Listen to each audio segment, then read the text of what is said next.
Anybody have any homework questions?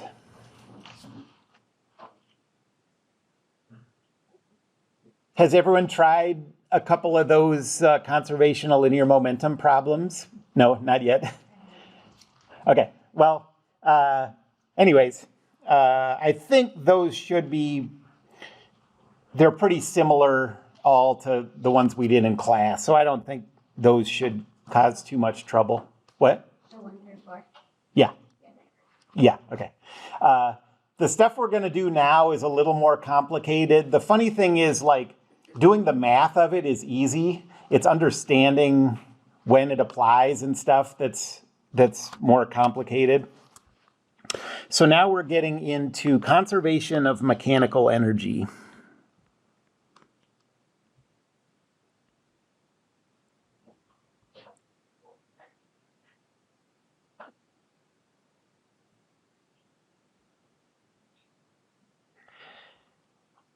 And it's such a simple thing to use and such a simple thing to describe. I'm going to start with kind of what normally is kind of the end of a discussion. I'm just going to give you what it is and show you an example problem so you can see the kind of stuff you can do. So what it says is,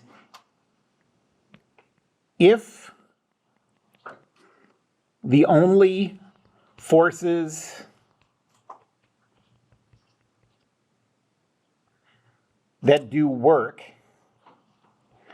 obviously I'm going to have to tell you what work means. If the only forces that do work on a chosen object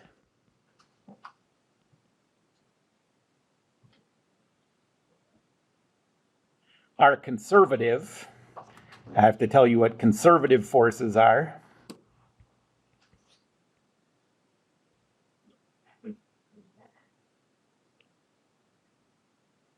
Then the potential energy plus the kinetic energy is constant.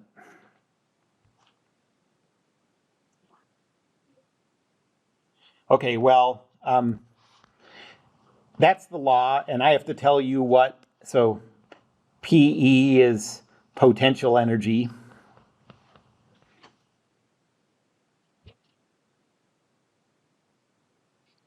I'm also going to use a capital U to represent that. And the kinetic energy, I'm going to use a capital T for that.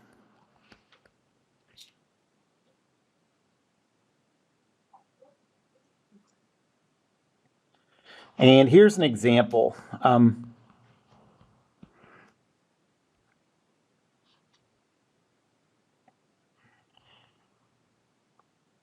So let's say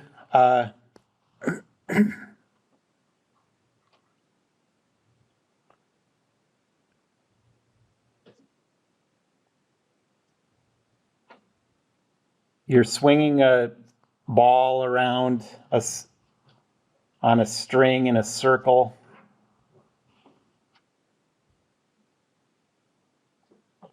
And let's say that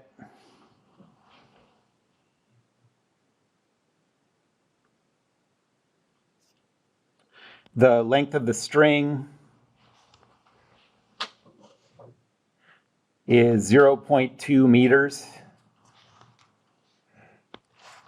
And let's say that at the top of the circle,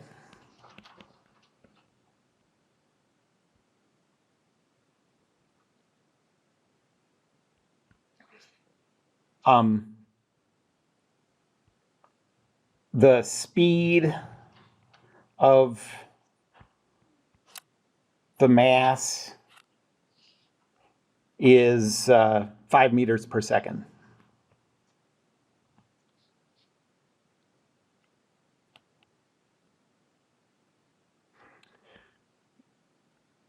What's its speed at the bottom of the circle?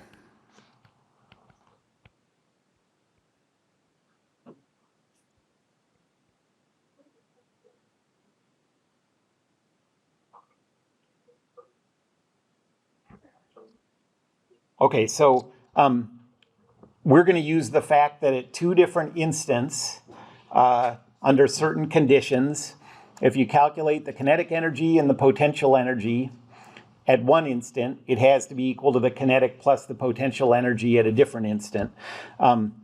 Kinetic energy is 1/2 times the mass of the object times the speed squared. Potential energy due to gravity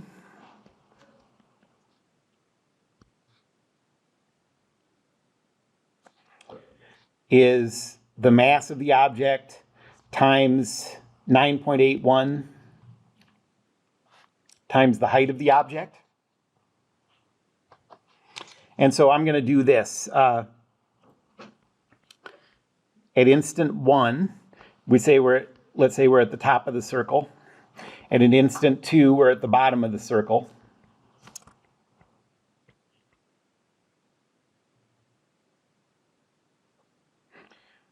And I'm going to calculate the kinetic and potential energy at both of these two.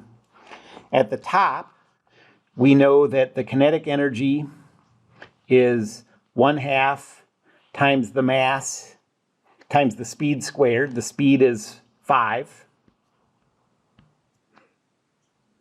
So if you multiply these all together, you get 12.5 m. Okay? And I'm going to say that the bottom of the circle, I'm going to call that height equals 0.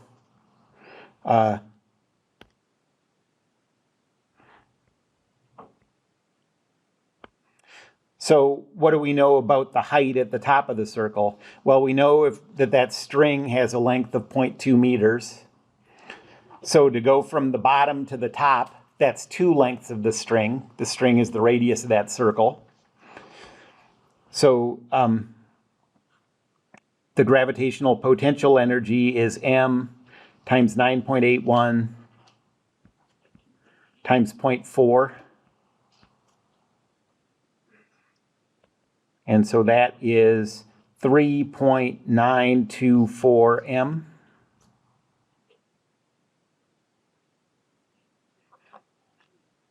At the bottom of the circle, we don't know the speed, but the kinetic energy is 1/2 times the mass times speed squared. I'll just leave that as v. That's what we're trying to calculate. The gravitational potential energy is the mass times 9.81 times, at the bottom of the circle, we're at what we're calling height equals 0. So this is just 0.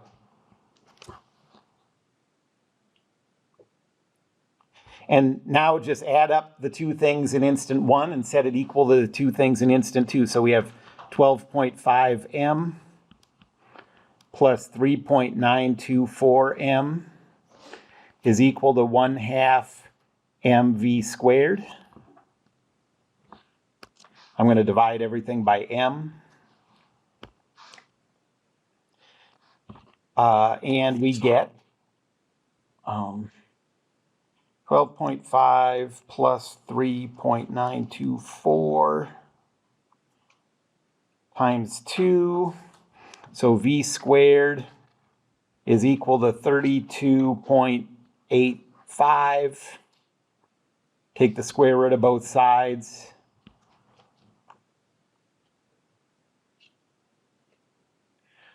And you get 5.73 meters per second.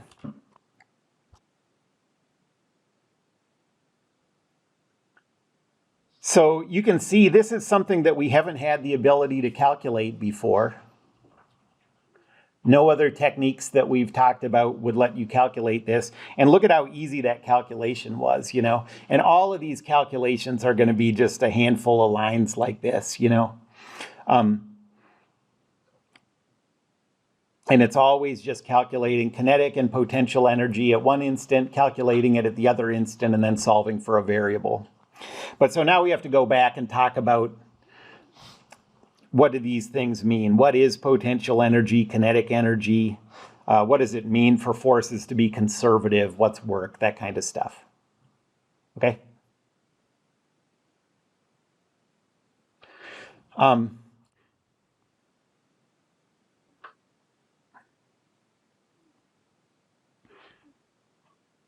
Before we can make any sense out of this,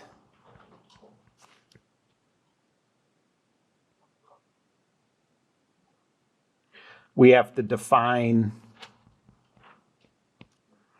kinetic energy, potential energy, work, and what was the other one? Kinetic energy, potential energy, work, and conservative forces.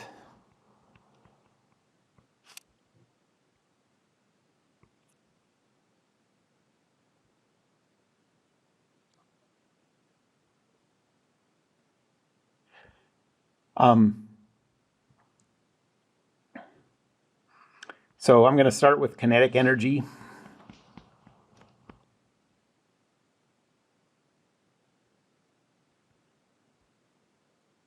And I'm going to denote that with a capital T.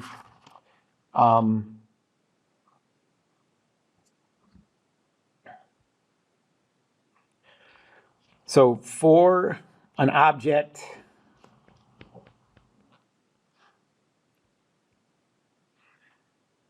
with mass m and speed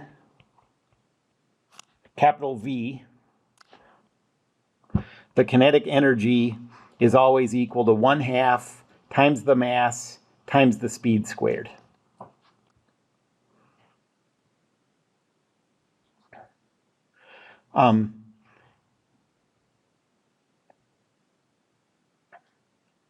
If you know the velocity vector instead of the speed,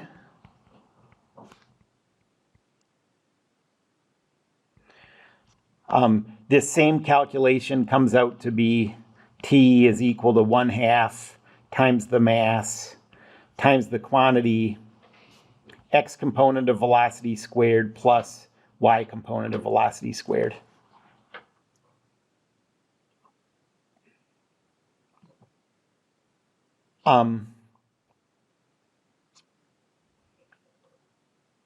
The SI units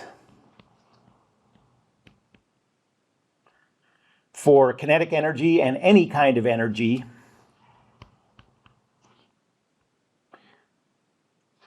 is kilograms meters squared per second squared.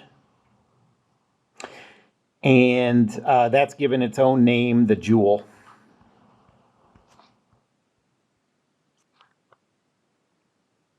And you can get those units just directly off the definition of kinetic energy.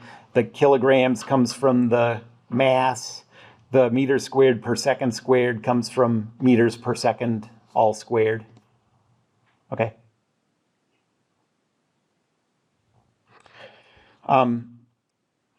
And here are the things to remember, to notice about kinetic energy. The first one is kinetic energy, like all types of energy,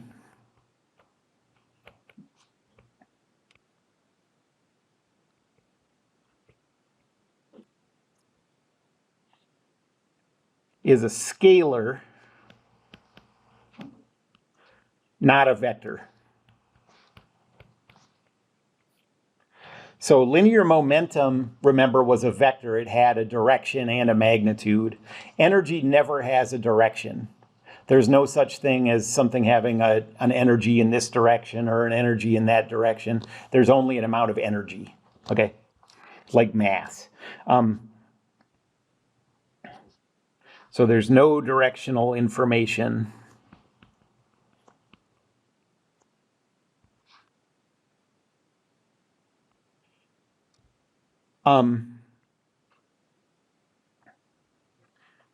Kinetic energy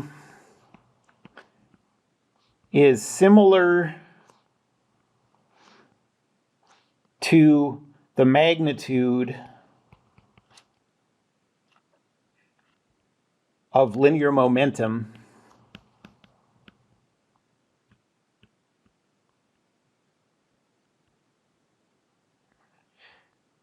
in that a higher value of kinetic energy means an object is harder to stop.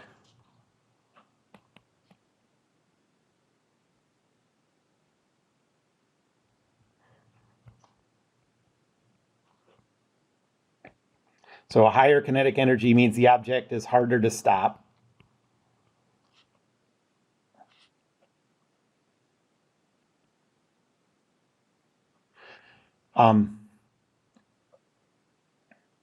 So remember, if you think of the definition of linear momentum, it was the mass times the velocity vector. So if you're thinking of the magnitude of linear momentum, it gets bigger as the mass gets bigger, and it also gets bigger as the object's speed gets bigger. And kinetic energy works the same way.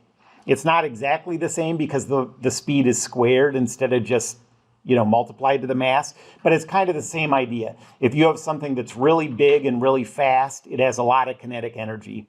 If you have something that's really small and really slow, it has very little kinetic energy. Okay? You can think of what a football coach looks for in a football player is somebody who can have a lot of kinetic energy or someone who can have a lot of momentum. They want really big people who can run really fast. Okay?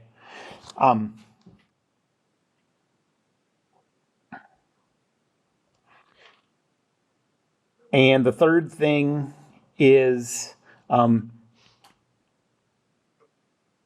as an object speeds up,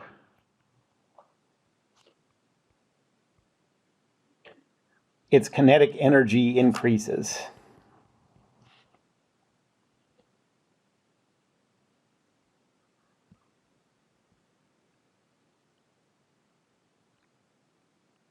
So usually, in a typical object, there's not much you can do about its mass. Its mass is what it is. But it can go at a bunch of different speeds. And the faster it's going, the more energy it has. Have you guys talked about kinetic energy in chemistry or anything before? Yeah. Okay. Anybody have any questions about that? The next thing I want to define is work.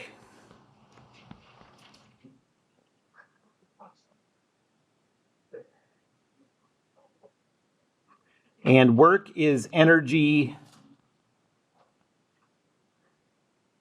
added or removed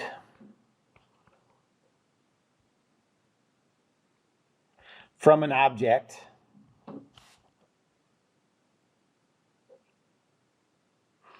by the application of a force.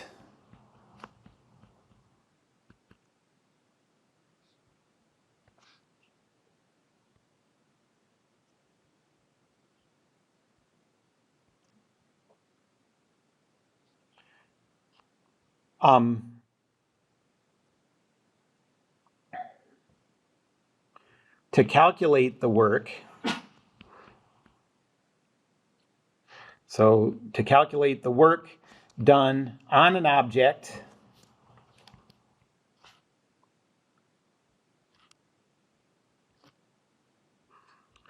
from instant 1 to instant 2,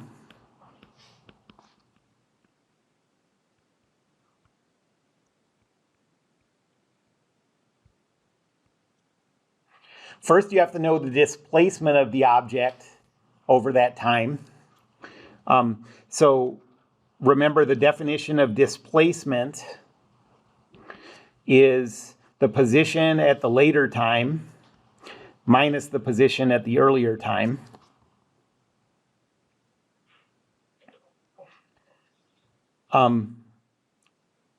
And force, this force vector is, so we're only going to do this calculation for constant forces between instant 1 and instant 2. So F is the force vector on the object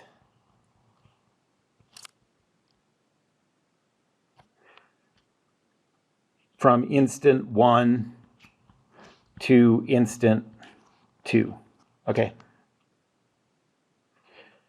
Once you know those two things, the work is the x component of the force times the x component of the displacement plus the y component of the force times the y component of the displacement.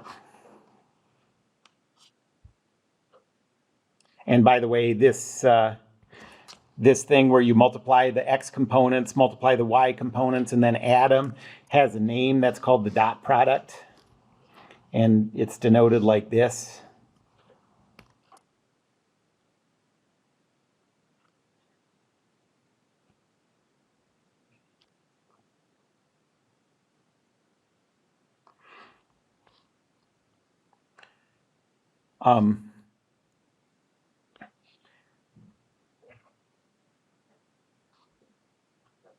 So this d is the displacement vector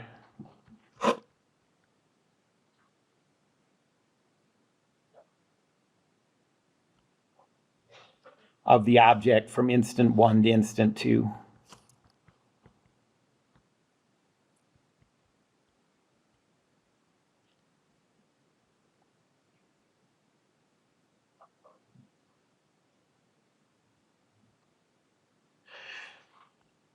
So let's see how this works.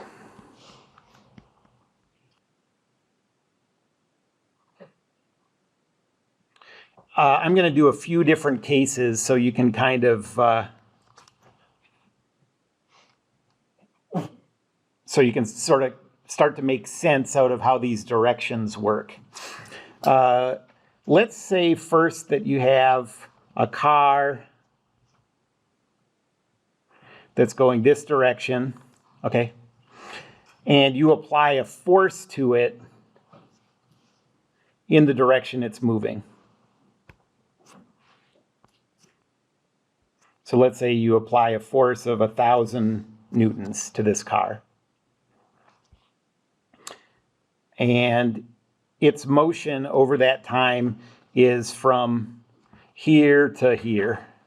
So at instant 1, this is P1, this is P2, and let's say that these two are 10 meters apart.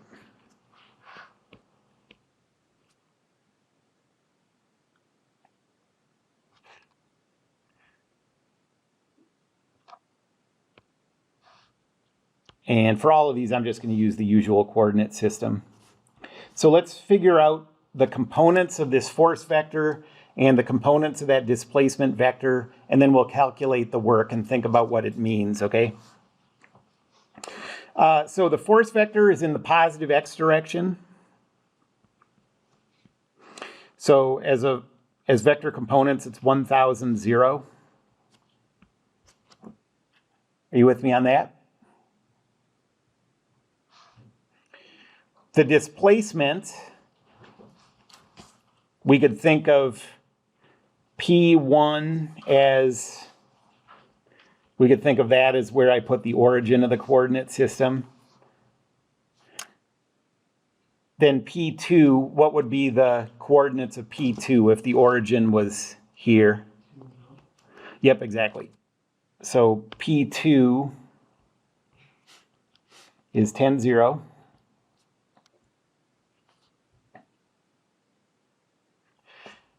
And so the displacement vector is the later instant position minus the earlier. So this is going to be 10, 0, minus 0, 0.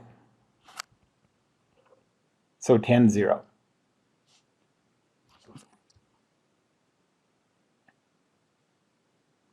Now we can calculate the work. It's going to be the x component of the force times the x component of the displacement.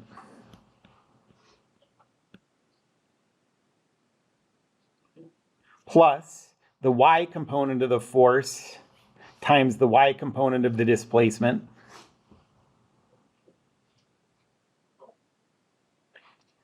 And we get an answer of 10,000, it's newtons times meters, Remember, newtons are kilogram meters per second squared times meters gives you that unit of joule because it's energy. Why is it 1,000 times 10? Oh, never mind. Yeah, because that's the force. Okay, so notice that this is 1,000. I mean, notice that this is positive. Okay? So what this means is this force added energy. So it's positive, so it added energy to the car.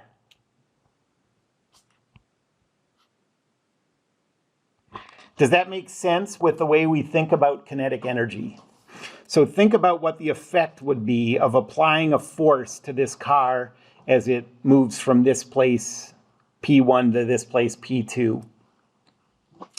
You can, like, its velocity is already moving to the right in the positive x direction. If you apply a force to it, is that going to speed it up or slow it down? Speed it up. And speeding it up has the effect of increasing its kinetic energy. So it makes sense that a force in the direction that it's moving adds energy to the system. Okay? Are you with me on that? Okay, now let's think about the same thing.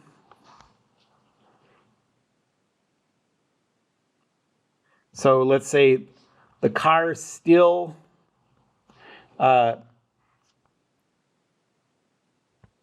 moves from the same position P1 to the same position P2, but this time, let's say we have a force going in the opposite direction. Let's call it 1,000 newtons again.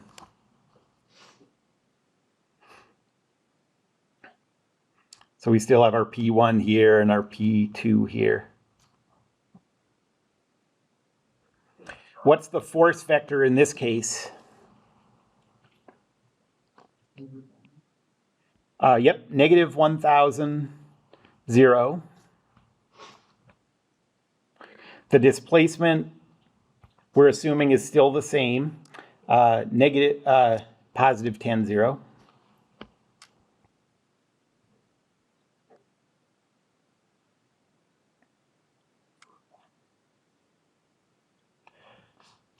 So the work done by that force is equal to negative 1,000 times 10 plus 0 times 0. So negative 10,000 joules.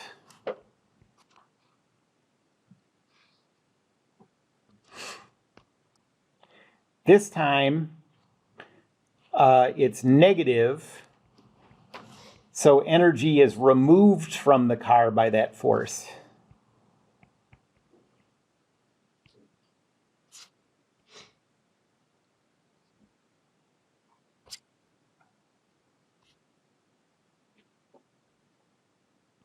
So now think about that the same way that we thought about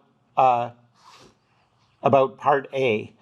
If this car is moving from P1 to P2 and something pushes back against the direction it's moving, is that force going to have the effect of speeding it up or slowing it down?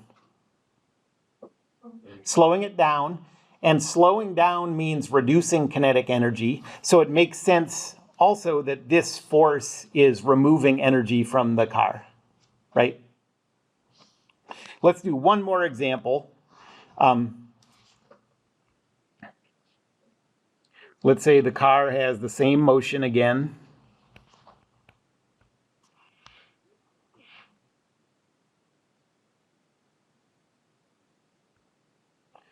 But this time, so it's still going from P1 to P2.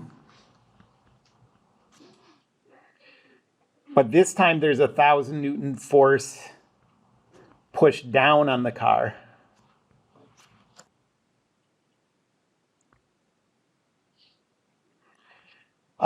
Well, that force now is in the negative y direction. So the force vector is 0, negative 1,000.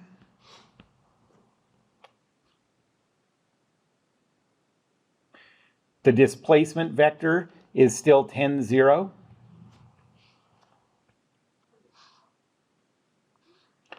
So what's the work done by this force? It's the x component of the force times the x component of the displacement plus the y component of the force times the y component of the displacement, and you get 0. If the only force being applied is perpendicular to that motion from P1 to P2, would you expect that to speed it up or slow it down? No effect. I mean, you might think like, oh, it's going to increase the drag or something, and it would increase friction and stuff, but we're not taking into account secondary reactions like this, like that. So if that force is perpendicular to the displacement, it doesn't change the energy of the system at all. And so this is 0 work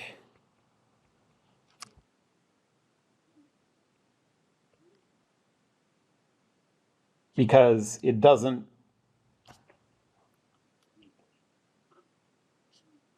affect the speed.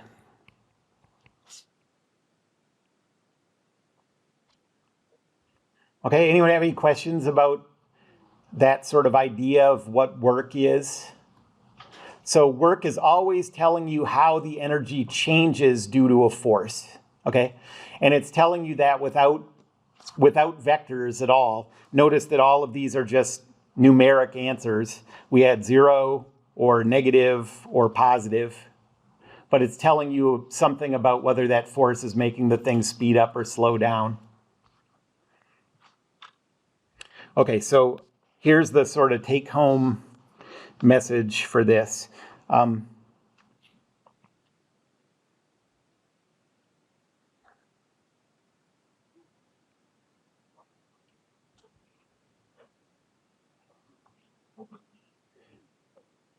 First, if the force is within 90 degrees of the velocity vector, the direction the object is moving, then work is greater than 0 for that force, and the force adds energy to the object.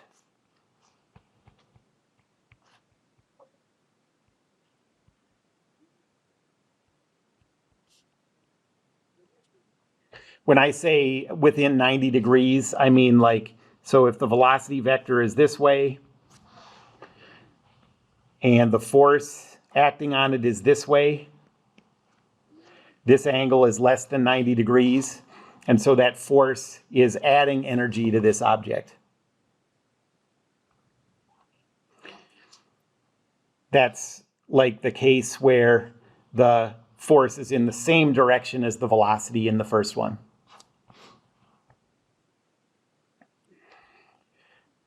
Second, if the force vector is more than 90 degrees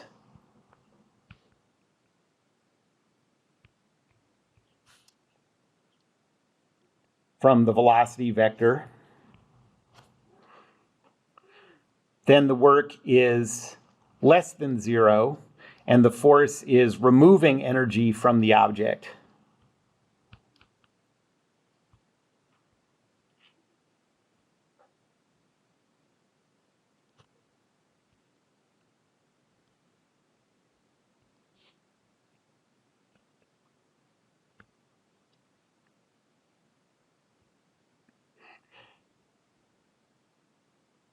So that's a case where, like, if the object's velocity is this way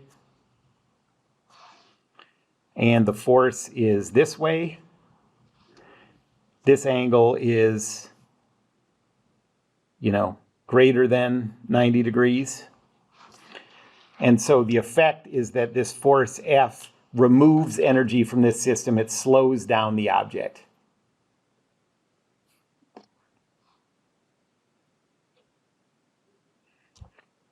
And third, what do you think the third one is going to be? If it equals that, If it's perpendicular, then what's going to happen to the, then zero, exactly, perfect. So if the force vector,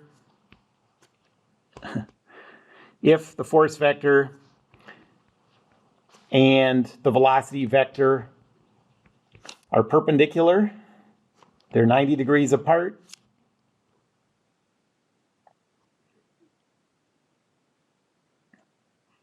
the work is equal to zero, and the force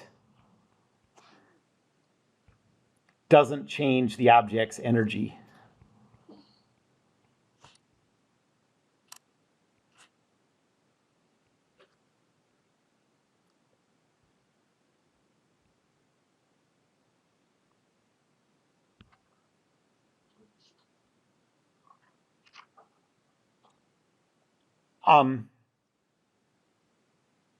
Anybody have any questions about that? So what this is kind of the three things that you should remember about work, and then up above is kind of an intuitive reasoning of why it works that way. Unfortunately,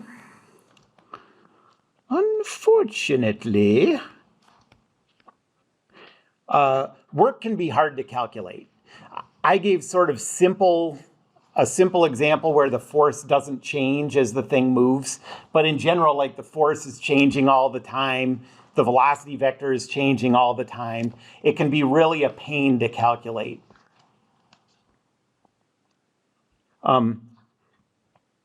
In general, calculating the work is difficult. It takes integral calculus to do it.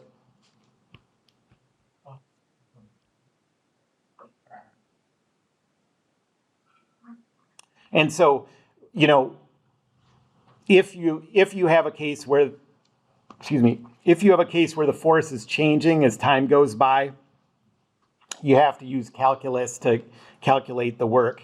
But there is a case where it's easy to calculate. So it's easy to account for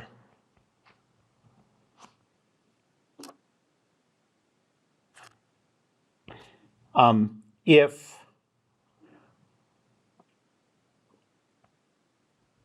the force is what's called conservative.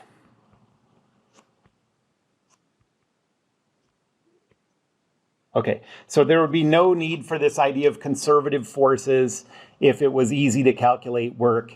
It turns out it's hard, but it's easy to do if you have these certain kind of forces. So let's talk about what those are. What does it mean to be a conservative force? That's what we want to deal with, is conservative forces, because they're easier.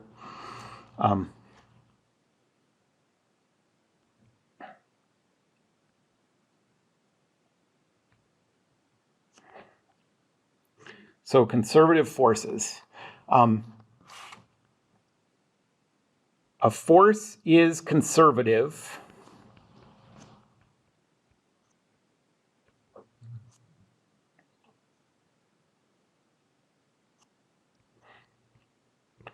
if knowing the object's location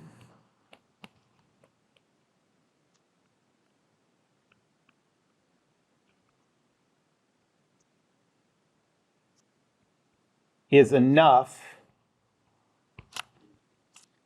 to know the force applied to the object.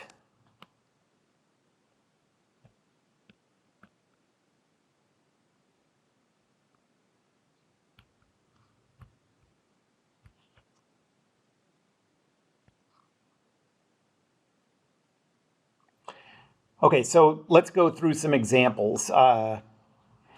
So first of all, let's say this calculator has a mass of 1/10 of a kilogram. That's probably about right.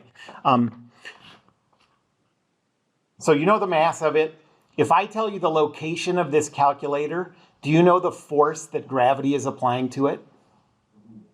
You do. And in fact, we even know more than that about gravity. I don't even have to tell you the location of the object to know that it's going to apply a force of mg down on this, right? But if I tell you say like, okay, the calculator now is right here, what's the force on it? The answer is 0.1 times 9.81 down, right? And now if I say, okay, now it's over here, what's the force? 0.981 newtons down, okay?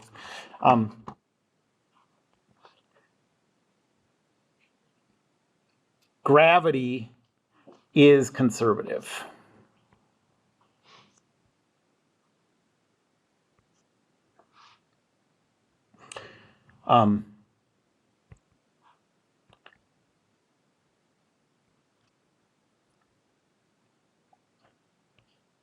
Knowing the object's location is enough to know the weight.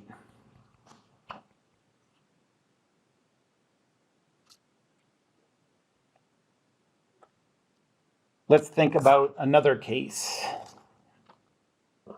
What about the normal force acting on this? So let's think about the normal force that the table applies to the calculator. So if I tell you the location of this calculator, do you know the normal force acting on it? At first you might think yes, because weight is pushing down, the normal force is pushing up. But notice that without changing so right now, the normal force is 0.981 newtons up, right? But imagine if I push down on this, what's happening to the normal force? The normal force is increasing, even though the object hasn't moved, you know? And so that shows that the normal force from the table is not conservative, okay?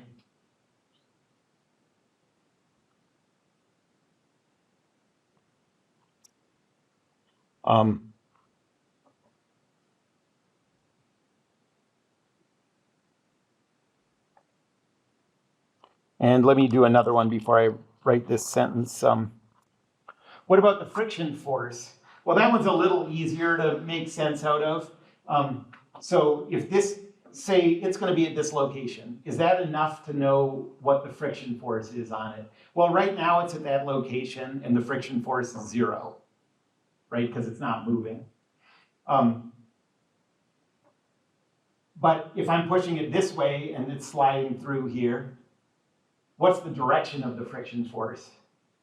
Yeah, this way, right? It's opposite the velocity. What if I go from this side and go through that? It's the other direction. So there's all these cases where it's at the same location, but the friction force is different. Okay.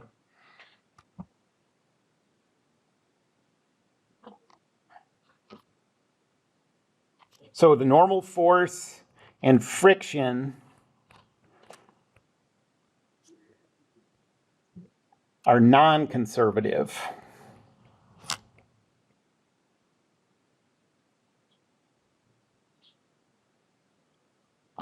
Knowing the object's location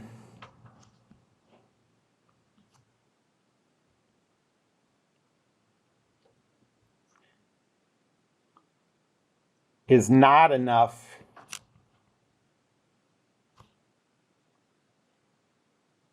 to know the force on it.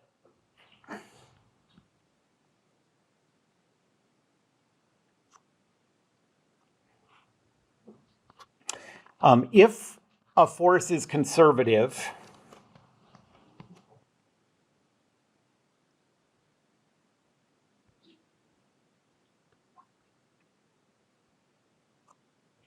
the work done by that force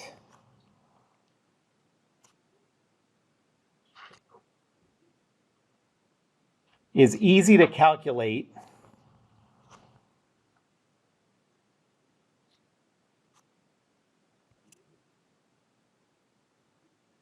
using a potential energy function.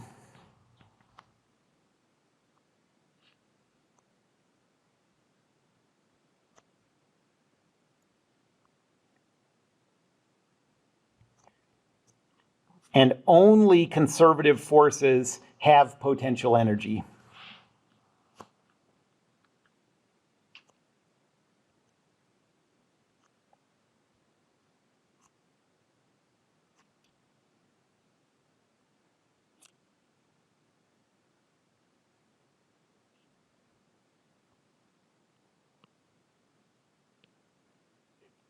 Okay, so that's why these conservative forces are going to be important things for us when we're doing these energy calculations, because we can represent the work that those forces do really easily.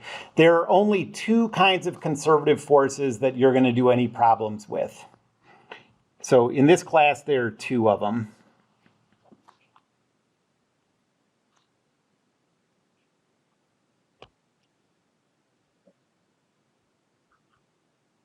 Only two conservative forces.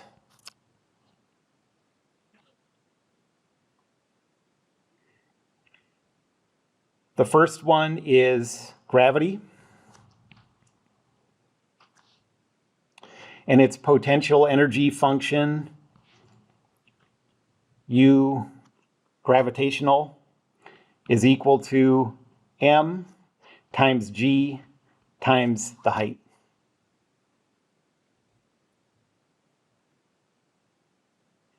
The second one, this seems a little odd maybe, but forces applied by springs. If an object is attached to a spring, talking about the force that the spring applies to it. In that case, the spring potential energy is equal to 1/2 times k times x squared, where k is the spring stiffness. That tells you how easy or hard it is to stretch the spring.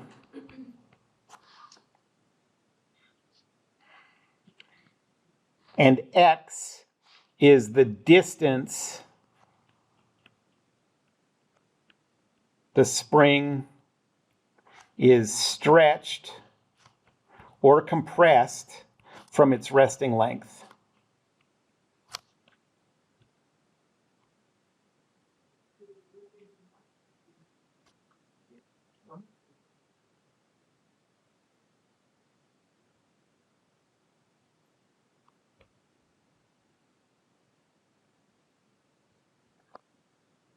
Okay?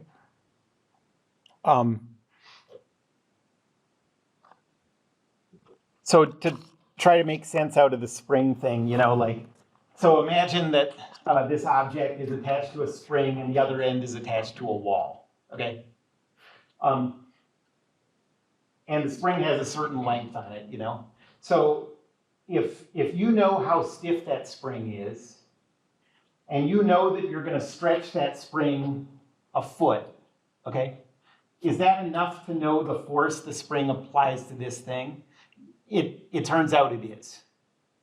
That might not be obvious, but you can imagine it like this. This is its resting length, and you pull it to here, there'd be some force pulling on it that way.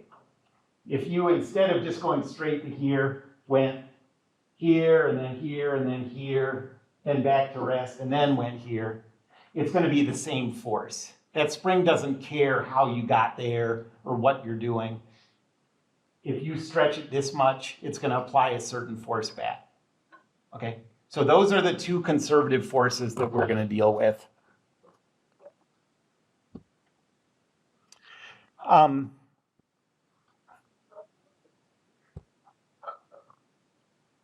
So what about the non-conservative forces? Because are we only going to be able, so let's go back to what I said at the start. So we're going to conservation of mechanical energy. And what it says is that the only forces that do work to use this have to be conservative. So are we only going to be able to use this for problems that have where the only forces are gravity and springs? That's not very many cases. You know what I mean? That's not very useful. Well, look at this example here. We did this calculation, and you can see very clearly that there's a string force applied to this ball. And a string force, a cable force, is not conservative. I mean, you could imagine that ball being there and something tugging on it, and then the string cable force would totally change based on pulling on it. So why can we use conservation of mechanical energy in this case? We're not saying that there can't be other forces. We're only saying that those other forces have to do zero work. Okay? Is anyone still with me on this? Sort of? No? Yeah. Okay, so the next thing I want to talk about are two important non-conservative forces that are going to come up all the time, that even though they're non-conservative, they don't do any work. And so they can still be in the problem without affecting the way we use this technique. Okay?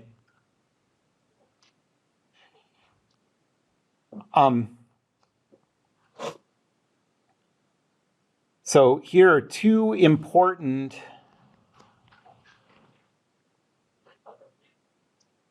non-conservative forces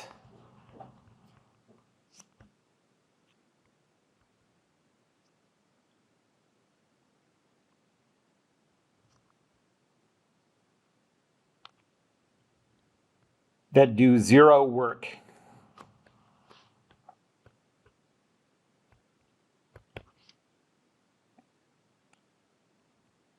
The first one is a normal force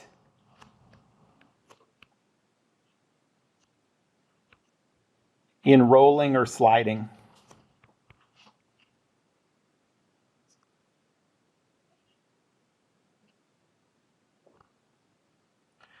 So why does a normal force, let's really think of rolling, because with sliding you probably have friction too. But why would a normal force not do any work if something's rolling? So let's say you have an object rolling along a surface, okay? The object's velocity is going to be along this line, one way or the other. The normal force is going to be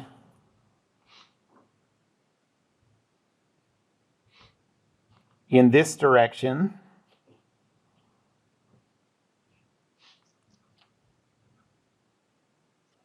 And those two are perpendicular to each other.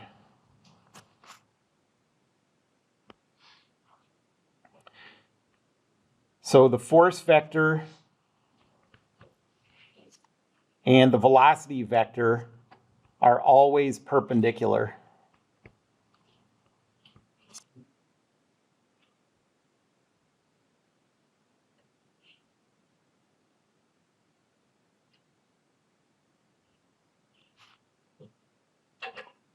Are you with me on that?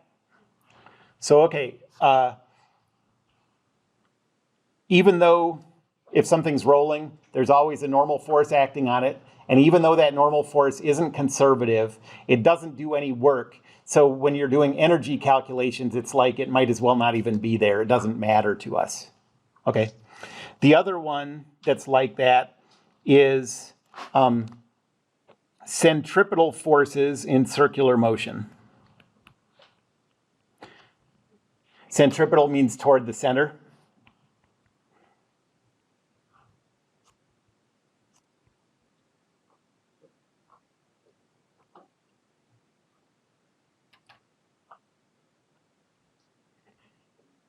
So why does it work in that case?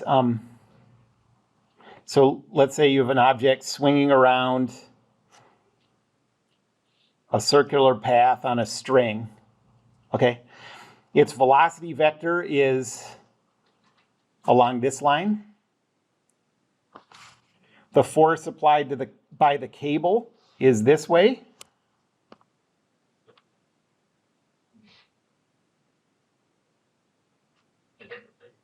And those two, again, are perpendicular to each other.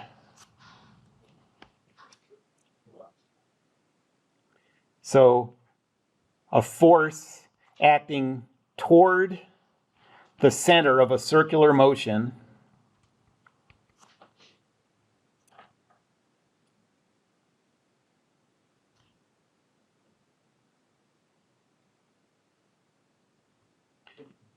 is always perpendicular to the velocity.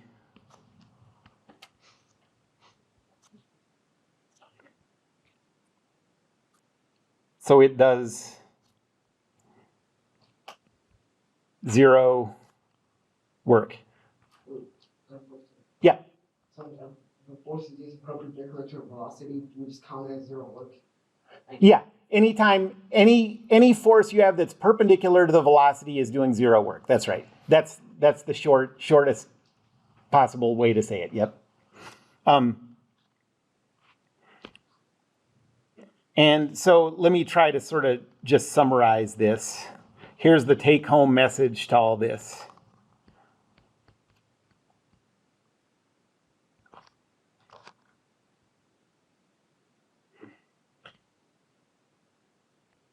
You can use conservation of mechanical energy if the only forces, if the forces acting on the object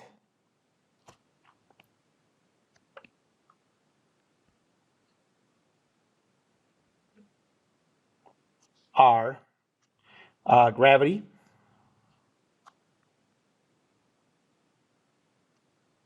springs,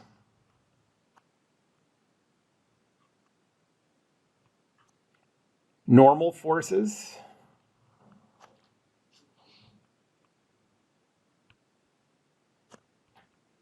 in rolling and sliding,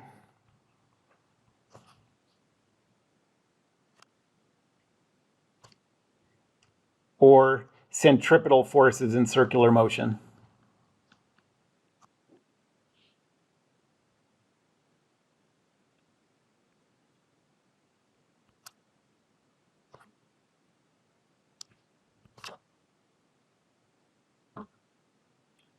Okay, so let's go back one more time to that example I started with today. So what we're looking for in every problem is, do we have anything going on besides these four types of forces? If we do, then we can't use conservation of energy, of mechanical energy. If all the forces we have are included in this list, then we can. So go back up here to this example. At this instant, what forces are acting on that ball? There's a weight force. That's in our list. And that's actually a conservative force, so we're going to use potential energy to represent that. There's a string force, a cable force, but that's pointing toward the center of our circular motion. And so even though that's non-conservative, that does no work. There aren't any other forces acting on it, so we can use conservation of mechanical energy for that. Okay?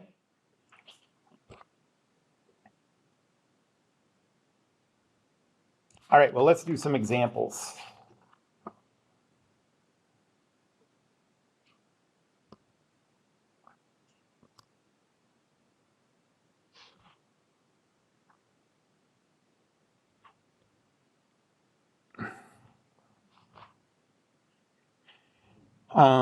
So let's say we have someone at the top of a hill. Let's say that this hill is 4 meters high.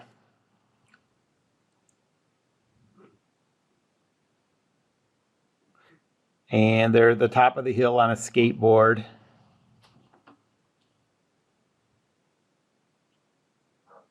Walk like an Egyptian. Remember that? Oh. Yeah, old people used to listen to this song like that. Anyways. Actually, that looks like a Keith Haring drawing, doesn't it? Okay, so the question is, if this guy is at rest at the top of the hill,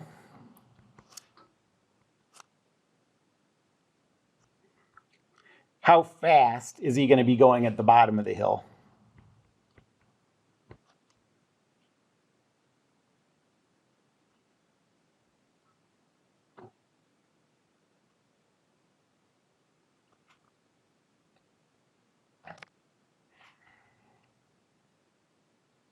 Well, the first thing we have to think about is what forces are going to be acting on this skateboard kid.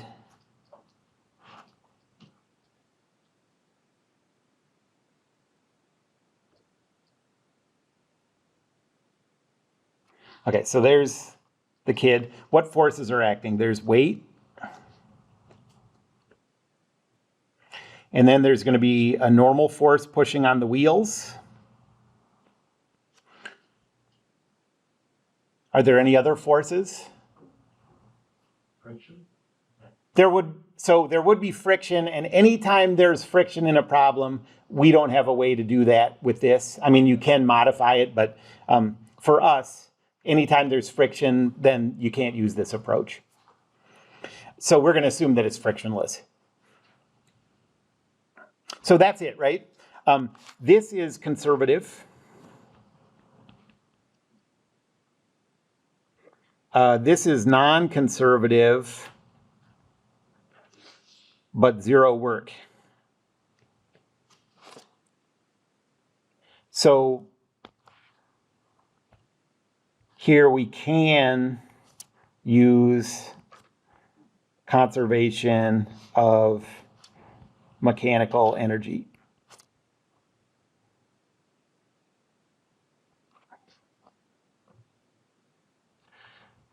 So I'm going to write out a table with instant 1 and instant 2.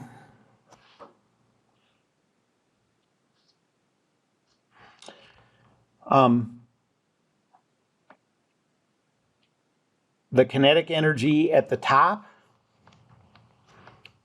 is 1/2 times the mass times the speed squared. What's the kid's speed at the top of the hill? 0, yep. So 0 squared. And so there's no kinetic energy at the top. And then what about the potential energy at the top? One thing about this is, so I gave you the two formulas that we need. So these are the only two potential energy functions that we're going to need. So mgh is the formula for the potential energy for gravity. Okay? That means that we need to know the height. And where do you measure the height from? Like, because you could imagine it would be realistic to think of the height as the ground, measured from the ground, or measured from the center of the earth, or measured from whatever. So like, what do you choose as zero height? The answer is you can choose anything you want, as long as you're consistent, okay? So I usually just choose the lowest point in the problem as height equals 0. But you could even choose height equals 0 being the top of the problem and just call everything negative height and it would still work out. Okay, so the gravitational potential energy is the mass of the kid times 9.81 times the height at the top of the hill. If height equals 0 is the bottom of the hill, what's the height at the top? 4, yep. And so we get 39.24. This is in joules. And now we'll go to instant 2 at the bottom of the hill. The kinetic energy is 1/2 times the mass times the speed squared. Do we know the speed at the bottom? We're trying to find that, so I'll just leave that as v squared. And now the potential energy at the bottom of the hill. So that's mass times 9.81 times, this is what we called our height equals 0. So all of this goes away. So that potential energy goes away. Are you with me on that? And now we'll just add up kinetic and potential at instant 1 and set it equal to kinetic and potential at instant 2 and solve for that V. So we have 0 plus 39.2. I forgot to put the M in here. There's still an M on here. So 0 plus 39.24 M is equal to 1/2 mv squared plus 0. Divide both sides by m. And you get that v squared is equal to 78.48.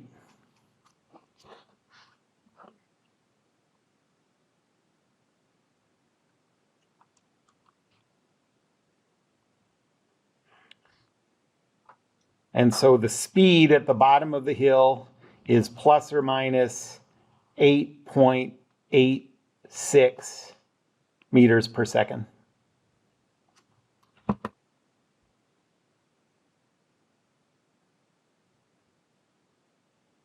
Any questions about that? Okay, so I'll give you a couple of problems to work on related to conservation of mechanical energy, and that's all. Have a nice Veterans Day. Remember, there's no school on Friday. What? Oh, yes, mass. Well, it turns out that in a lot of these kind of problems, there's going to be mass in every one of these terms, and so it just cancels out. And what that means is no matter what the mass of the kid is, it would be the same. 1 kilogram or a million. Exactly. Yep. Right. Thank you. Sure. Bye.